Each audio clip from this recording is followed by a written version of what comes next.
আমরা এটাতে খুব উদ্বিগ্ন, কনসার্ন।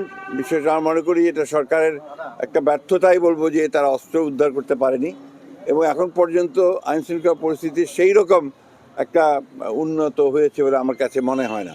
তবে আমি আশাবাদী, আমি মনে করি যে এই নির্বাচন চলাকালীন সবাই সেটা ইমপ্রুভ করবে আরও এবং একটা ভালো অবস্থায় আসবে। তো এই ক্রিকেটের ব্যাপারে আন্তর্জাতিক রাজনীতির প্রশ্ন জড়িত আছে, আমাদের দেশের সম্মান জড়িত আছে।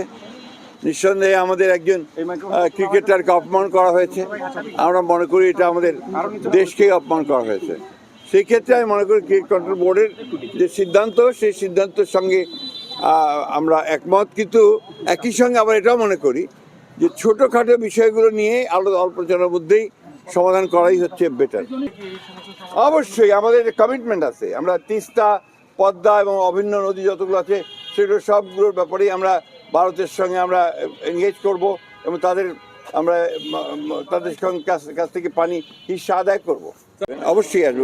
উত্তরাঞ্চল তো তার পিতৃভূমি, বগুড়া, দিনাজপুর হচ্ছে তার নানির বাড়ি, এটা তো একটা ব্যাপার আছে। তাছাড়া রংপুরে আমাদের যে শহীদ আপনার আবু সাইদ, তার কবর জিয়ারত উনি করবেন।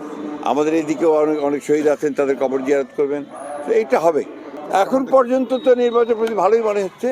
এখন নির্বাচনের পরিস্থিতি বোঝা যাবে যখন আপনার শুরু হবে প্রচারণা, তার আগে কিন্তু বোঝা যাবে না।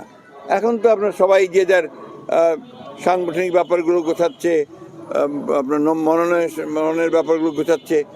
নির্বাচনের প্রকৃত অবস্থা আপনি বুঝতে পারবেন যখন এর প্রচার শুরু হবে। ওটা যারা আপনার সবসময় ফ্যাসিস্টদের ভয়ে থাকে, নিজেরা কোনো কাজ করে না, বিদেশে থেকে বড় বড় কথা বলে, তাদের কাছে এগুলো মনে হয়। আমাদের কাছে কিন্তু আমরা ফ্যাসিস্টকে তাড়াতেও জানি, মারতেও জানি, মার খেতেও জানি। We are not afraid of that.